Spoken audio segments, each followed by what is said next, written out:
morning. It's Greg Holmes and Chelsea Mayer with the Greg Holmes team to talk to you for the Samson Investment Club.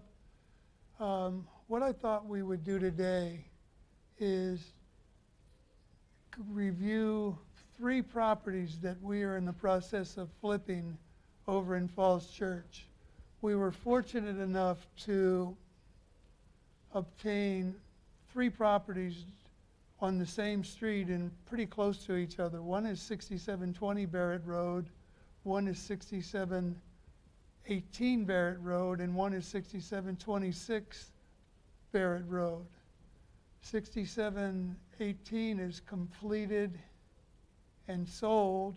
6726 has been demoed, and 6720 has just been acquired. These are all the same floor plan. The only variation is that 6720 has a front door centered on the left front of the house instead of a centered front door, but everything inside as far as the floor plan was exactly the same on all 3 of these houses. So you'll be able to see a transition from one as we've acquired it to the next one that has been demoed to the 3rd one that has been completed.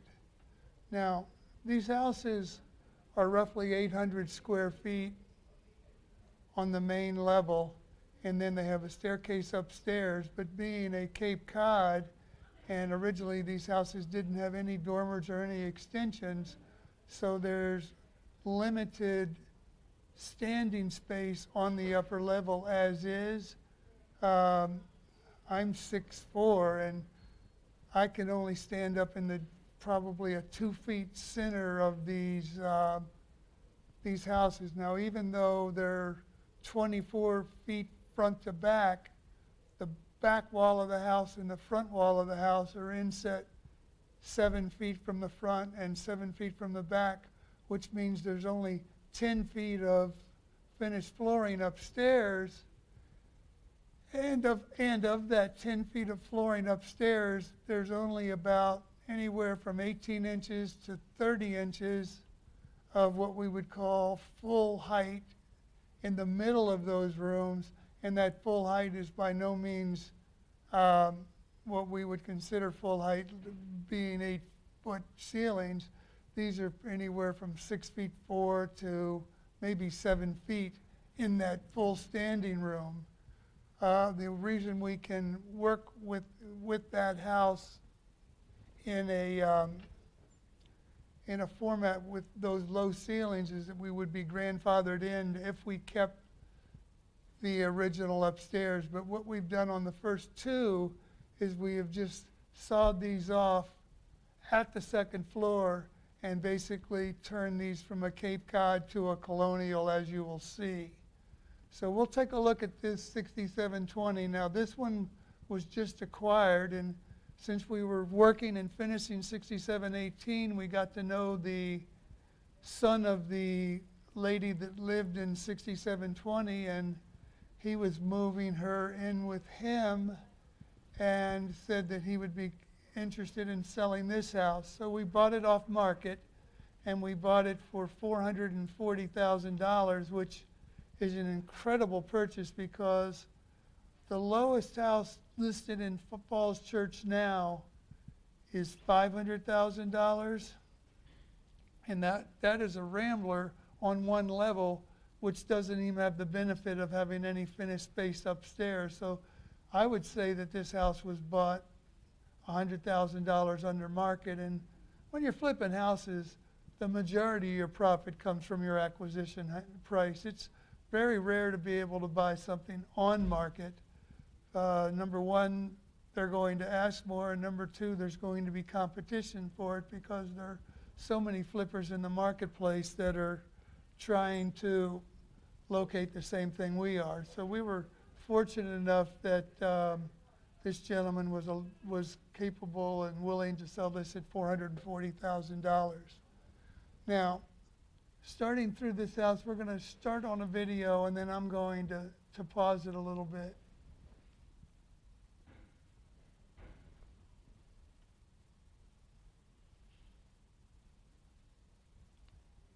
pause it right here. So you're walking into what basically is the only living area in the house. On the main level, you have this big living room that has a fireplace that will open to a kitchen behind it. And then there is, to the right of the fireplace, there's a staircase that's going up.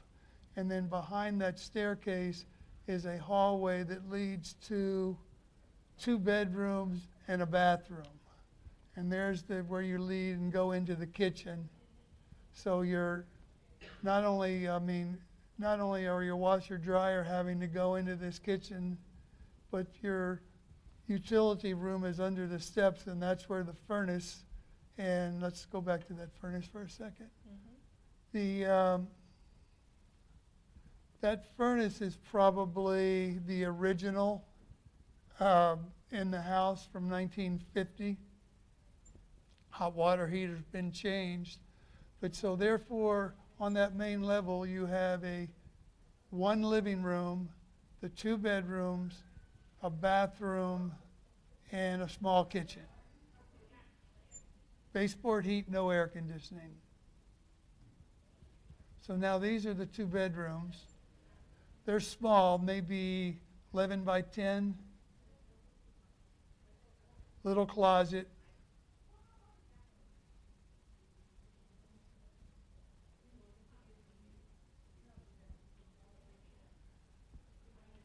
And then there's your bathroom. Now, believe it or not, this house is in 100 times better condition than the other 2 we acquired. The 6718 was quite a mess, and 6726 was deplorable. I mean, it was beyond imagination. But let's go ahead and continue here, and let's walk up the stairs.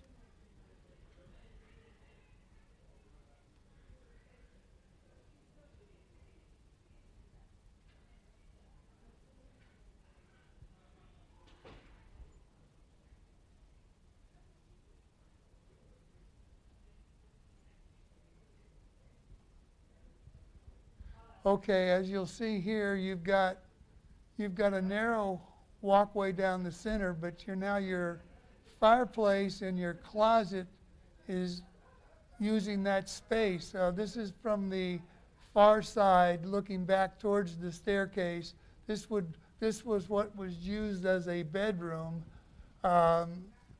in this home, but it didn't have a door to block it off, did it? No. So it was open. Yep. It was completely open, and then we're looking at where you come up the stairs, that would be just like a little sitting area, or, maybe it was used as an office. They even built some cabinets into the wall. This was really nice knotty pine, which was the rage in the 50s and 60s. You would have been top-notch in finishing or refinishing a house to have this knotty pine, and they had it on the ceiling. But here you can see that the area that has the full ceiling height is because the rest of the ceiling is going to follow the roof line, so you can only probably walk 1 step off of the center, and the center on this house is 6'5" because I clear it by 1 inch. So it's pretty limited space, and with no dormers to open it up and the fireplace sitting there in the middle, it's pretty restricted what you could do. We're trying to figure out on these houses without taking the entire 2nd floor off and putting in a full 2nd floor, which is what you'll see that we did on 6718 when we get to that video.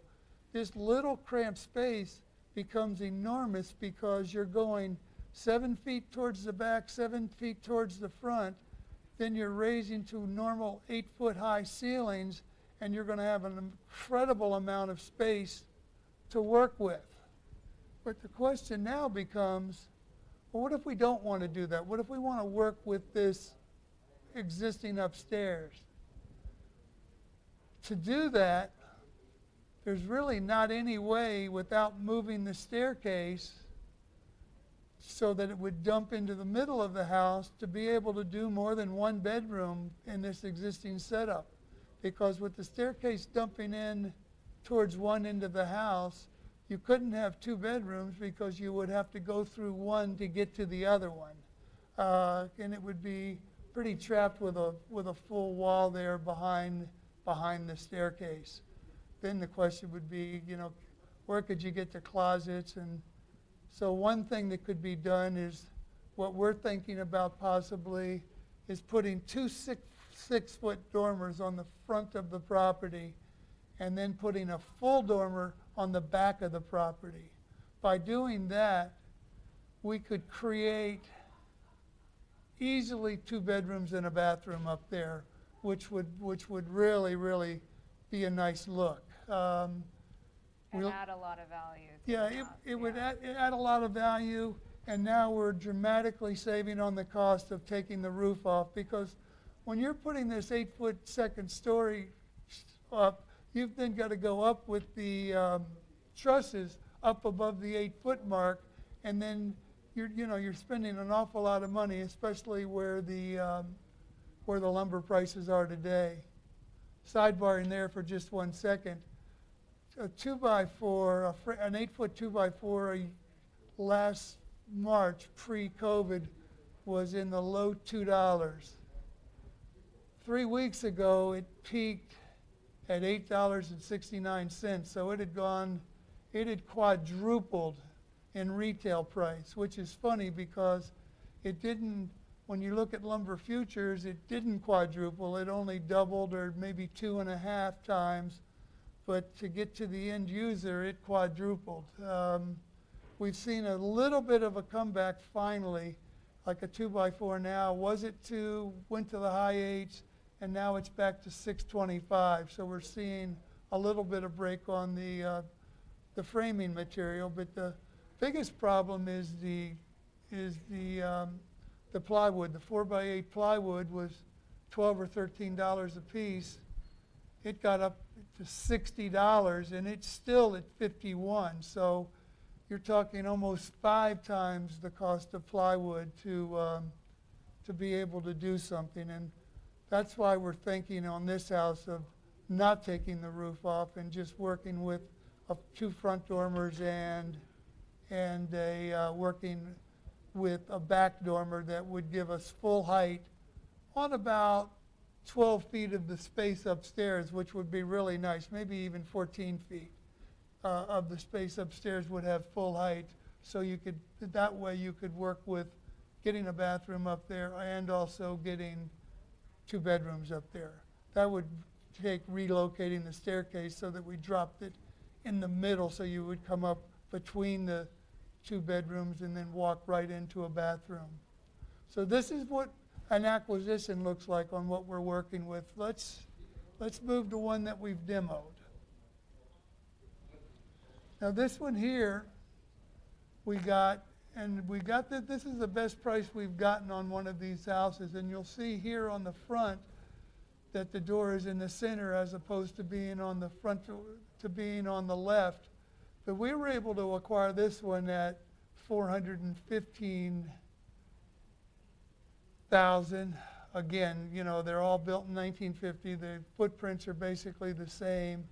This one's showing more square footage, but this one is including the upstairs square footage where the other one was not.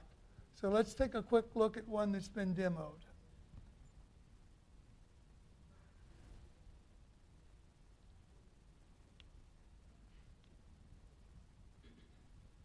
Let's stop it.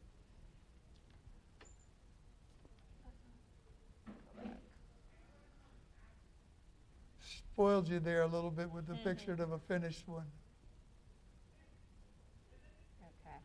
Okay, as you'll see here, we've basically taken everything down except for the staircase. All the interior walls have come down. All the plumbing's been removed. All the baseboard heating has been removed. There was no air conditioning, and it was baseboard heat. All of that's been removed. So we're now down to a shell that just has the exterior walls. Down to the studs, as they call it. Yep, down to the studs, completely stripped out. The right behind where, what is that piece sitting? Oh, I guess that was the pan for the shower that we had pulled out of the upstairs. But behind there was where the furnace and the hot water heater were, and then you can see where the 2 bedrooms were. We took down most of that wall as well. There's the staircase going up.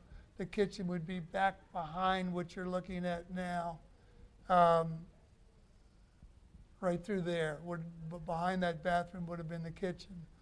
All of the piping will come out down to the sewer pipe that is in the crawl space. So when we rebuild, it will be all new electrical. Every wire in the house will be new. Every pipe in the house will be new. And of course, all of the ductwork will be new because there wasn't any ductwork. So that's kind of where we are on the main level. Let's take a quick look upstairs.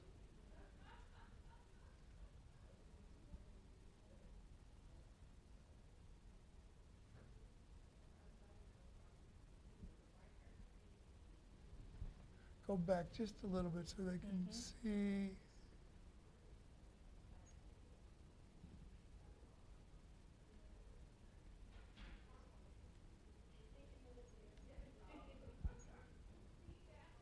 As soon as you get up there, and then when we turn the corner, then stop it. Okay, so you can now see where that 7 foot, so the roof line obviously follows and goes down to nothing there at the base of the upper level.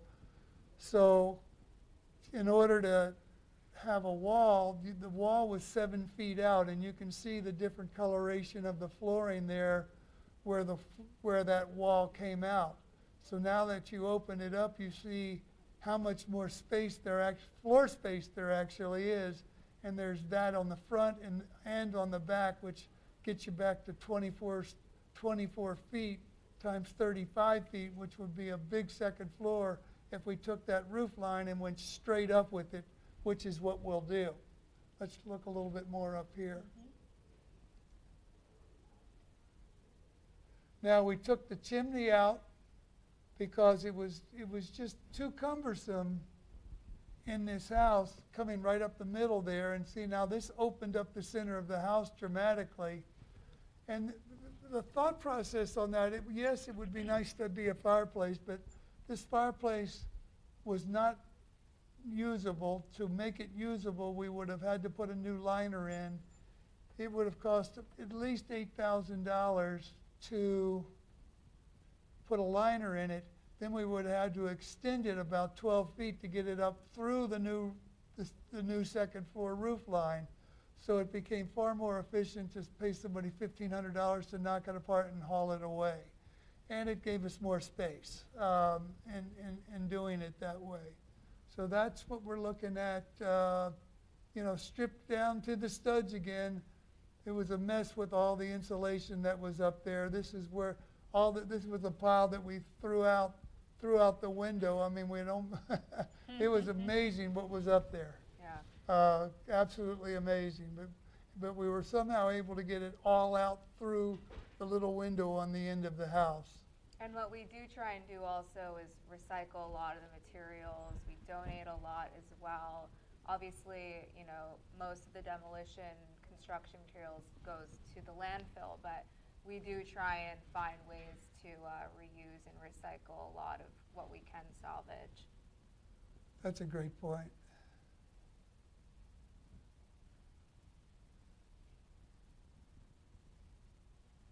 Now this one had a little teeny addition on the back, was where they had put their washer dryer.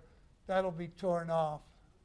And what we're going to do here is we're going to go straight up on the main house and create a second floor that will be the exact footprint of the first floor. So we're taking roughly 800 square feet and adding another 800 square feet on top of it. Behind it, we will go 20 feet out, 35 feet deep. and we'll put a one-story addition on that will have a reverse gable roof. So the main house roof will go front to back just like the one we're seeing here is now, but we'll reverse that and go right to left instead of front to back on the addition roof, which will give us 12-foot ceilings at the peak into the addition of this house, which will be an incredible wow factor, as you'll see when you see a finished product.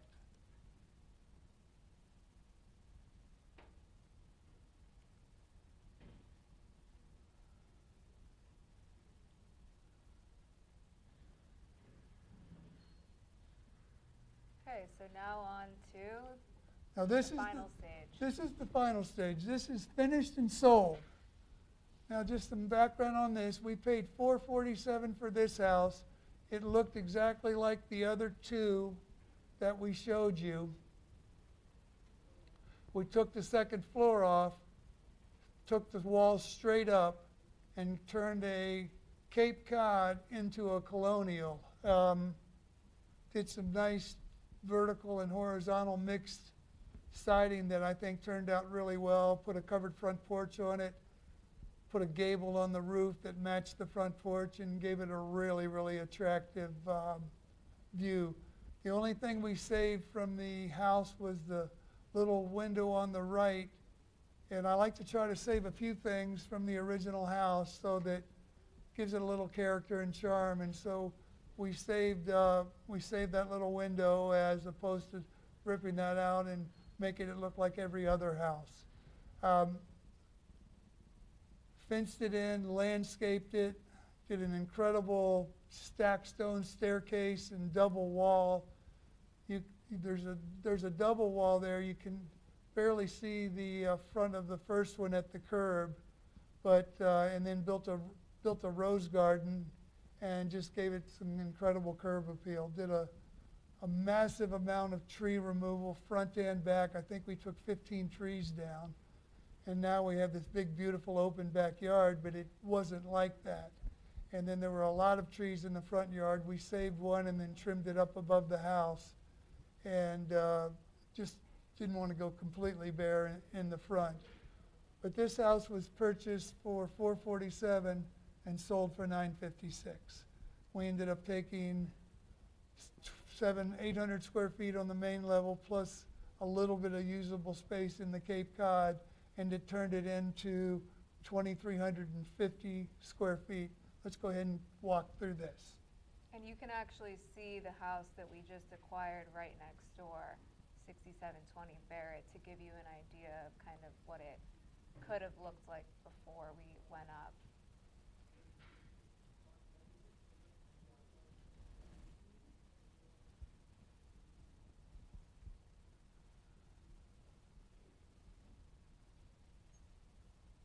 Let's stop here. So we kept that same front room, and the staircase is in the same place, but we sort of put a little opening there. We removed the fireplace, which would be at the right of this picture, and go back just a tad if we could. Yeah, so the fireplace would have been right here, and this created a neat little alcove, plus we did a cutout into the staircase to open it up. But mainly this front room stayed the same. What was the kitchen entered through a little teeny door. We now put a 5 or 6 foot opening into what now became the dining room. And we took the furnace and put it in the attic, and we took the hot water heater and jammed it under the steps. So we ended up with what was a narrow, small room into a pretty darn big room, and that's now our dining room, opening to the addition, which you can now see, which is just spectacular. You can start seeing that roof line of the addition going up to 12 feet there above the exit doors. And also lots of storage, which we found that these Cape Cods don't have. So we're able to add 3 closets right here, just in the dining room and the main floor. Now go back just to the dining room a second again. Yep. We ended up with a 12 by 10 dining room even after putting the closets in, which was plenty big for this house. Now, see the corner juts out. You have to get ductwork to your upstairs, and we did a pretty darn good job of hiding it. And so that's one of 3 runs for ductwork to the upstairs. We also had to put a bulkhead there going into the kitchen, and that was able to get our ductwork running across the house as opposed to, so therefore that was not too intrusive to what we were doing. Now let's go back into this addition. And you also were able to get some more space by having a smaller setback. Do you want to talk a little bit about the zoning and how you found that the zoning for this house was different than the other ones? Yeah, all the houses on this street are R3, and this one happened to be R4. It was clearly a mistake because everything on the entire street except for this house had the different zoning, and that hurt us because it cut our setback lines down to 10 feet off of the side of the house. On the next one, the one that we've demoed, we're going, since we have 13-foot side setbacks as opposed to 10-foot side setbacks, we're going to be able to come out 3 feet off of this dining room. And what's remarkable in doing that is not only are we going to have a spectacular sized dining room, but we will 2-story that, and we have 2 bathrooms now upstairs in this same little footprint that we showed you before. We now have 3 bedrooms and 2 bathrooms up there and a laundry room, which we'll show you in a minute. But those bathrooms will get dramatically bigger when we bump that out 3 feet to the left where those double windows now in the dining room. Now we can go back into the addition. The wow factor. And then when you walk in this house and then you think, okay, it's nice little colonial, and then you walk into this room, it's just unbelievable. That's a 9-foot island. So we have an enormous kitchen and an enormous family room, which I don't think anybody was expecting.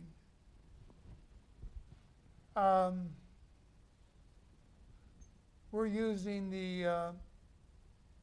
we're not putting wood because we're on concrete, and so we're doing upscale laminate flooring.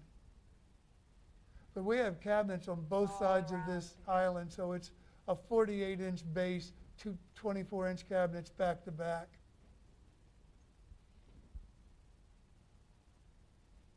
This is the powder room, which was the original bathroom. This was the bathroom that you saw in the first video, and we turned it into a powder room, and since the tub's not in there, that's how we got the closets behind it into the kitchen. Now the 2 bedrooms on this side of the house, we turned into a master suite. So now we have main level master suite, and we bumped out 2 feet into the living room and put a whole wall of closets, which was just spectacular for a house like this to have this kind of closet space.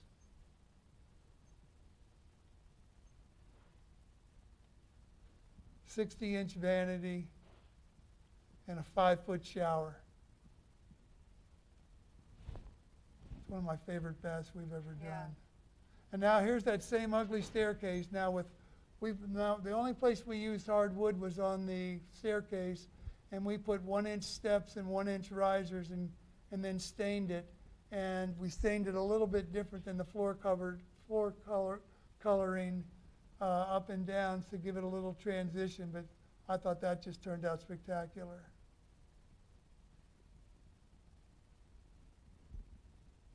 Absolutely. Not only do we have 3 bedrooms upstairs, but they are huge. They are really huge. This one has its own bathroom. This is a full bath, which is kind of what we were talking about with that ability to create a larger setback for 6726. This shower will be much larger, but it's still, it was an ingenious way of using space, in my opinion.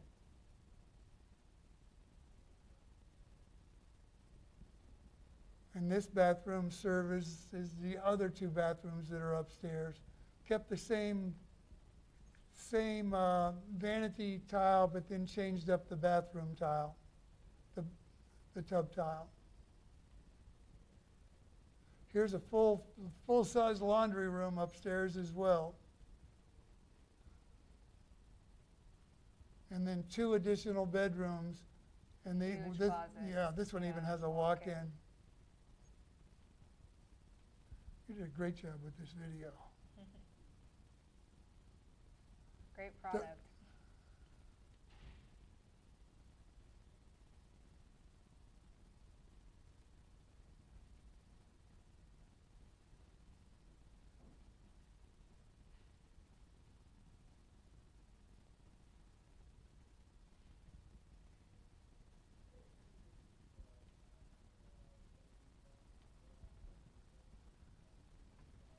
And this is the addition. Yep. So that turned out to be an absolute home run. What I'm discovering, though, is this market is not quite ready to go over $1 million, and that's why next door we're going to modify it by not doing quite as big as upstairs as we did in this one, but I think we'll spend a lot less money, and the sales price, let's say we spend $100,000 less by not putting that second story on, I think our differential in price will only be $50,000. So we'll come out way ahead by doing that. And it's just a matter of learning the marketplace, and now that we've done this, we know how we can better do it in the next one. So that gives you a pretty good overview of taking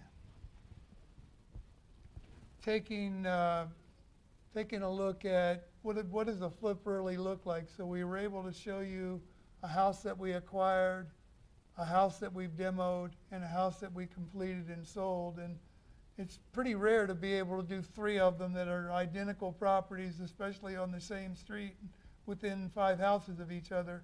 I'd like to pick up a couple more in there since it's worked so well for us. But that's what we have for you today. We're still in the process. You want to talk a little bit about what we're planning? Yeah, we are, I think we announced in the last officially investment club that we are creating a mentorship program and investment course, to teach you all how to do exactly what we have been doing. And so we'll be putting that together, and we've opened up the wait list, and we'll be accepting students as we go. So we're planning on launching in the fall, and hope you can all join us, and definitely reach out if you're interested in speaking to us or want to come by and check out any of the homes that we have under construction. We love having visitors. Yeah, we'd be glad to show you the 2 that we're working on now. And there's our emails, and thank you for today, and we appreciate it very much. Thank you.